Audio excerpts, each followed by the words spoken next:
ને મિત્રો ટેટ 2014 ની અંદર જે પરીક્ષા હતી એમાં પૂછાયેલો આ સરસ મજાનો રીઝનિંગનો સમ કે ભાઈ જો ઈશાન ખૂણો દક્ષિણ બને તો અગ્નિ ખૂણો શું બને?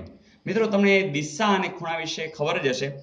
ધારો કે ખબર નથી તો એક ઈશાનભાઈને યાદ કરજો કે ઈશાનભાઈ ઓચિંતા આવે છે પપ્પુભાઈના જન્મદિવસની અંદર અને પપ્પુભાઈને ગમે છે અગ્નિ મિસાઇલ, તો એ ગિફ્ટ લઈને આવ્યા છે. તો આપણે જોઈને તરત બોલ્યા કે વાવ ઈશાન.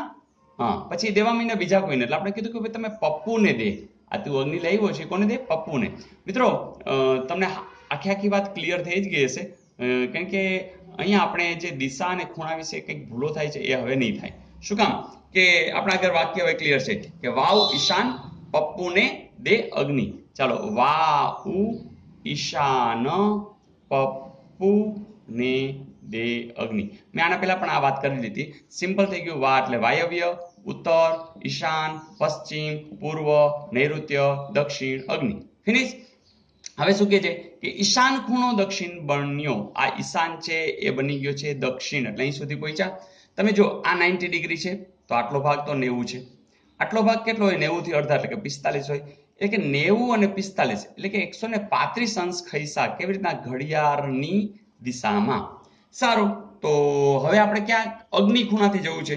તો તરત તમે કહેશો કે અગ્નિ ખૂણો તો આ છે. ચાલો, અહીંથી અહીં સુધી 90 થયા, હજી 45, એટલે તમારે જે આટલું ખસવું પડશે એનો અર્થ કે જવાબ આવશે પશ્ચિમ. તો આપણી પાસે જવાબ રેડી જ છે મિત્રો. તો આટલું સિમ્પલ હોય છે મિત્રો, ખાલી થોડું ધ્યાન દેવાનું હોય છે. પણ હવે તમને સૂત્ર બરોબર યાદ રહી ગયું કે વાવ ઈશાન પપ્પુને દે અગ્નિ.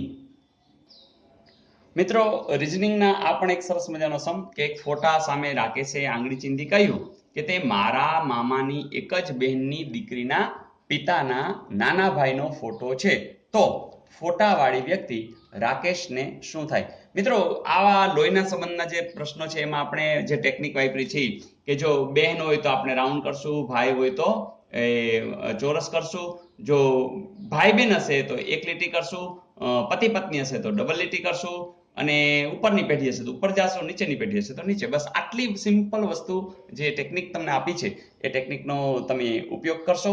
ફરીથી દ્રશ્ય દેખાણું ન હોય તો આ બેન હશે તો રાઉન્ડ, ભાઈ હશે તો ચોરસ, ભાઈ બેન હશે તો એક લીટી, પતિ પત્ની હશે તો ડબલ લીટી. બાકી જો એના દીકરા હશે તો નીચે જશો, એના પિતાની વાત હશે તો ઉપર જશો. બસ આટલું સિમ્પલ.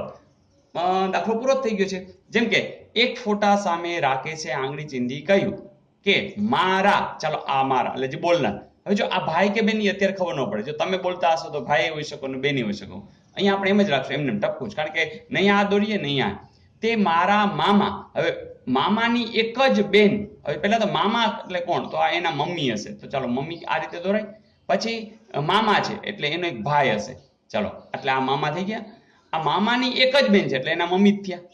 બરાબર? તો એ મામાની એક જ બેનની દીકરી. ચાલો, હવે આને દીકરી હોય તો જુઓ છે કાં બે બહેનો હશે અને કાં આ ભાઈ હશે તો ભાઈ બહેન હશે. હવે આ દીકરીના પિતા, હવે જો આ એના મમ્મી છે એટલે આપણે અહીંયા એના હસબન્ડ એટલે કે એના પિતા થઈ ગયા. તો આ પિતાને વળી નાના ભાઈ, ચાલો એટલે આપણે એક લીટી કરશું. આ એના ભાઈ, આ નાના ભાઈ, એનો ફોટો છે. હવે વિચાર કરો કે આ બે ભાઈ બહેન હશે કે આ બે બહેનો હશે. આ એના મમ્મી, આ એના પપ્પા, અને પપ્પાના ભાઈ, પપ્પાના ભાઈને શું કહેવાય? અને નાના છે એટલે શું કહેવાય? કાકા. બસ આટલું સિમ્પલ. તો મિત્રો આવડી ગયું આ?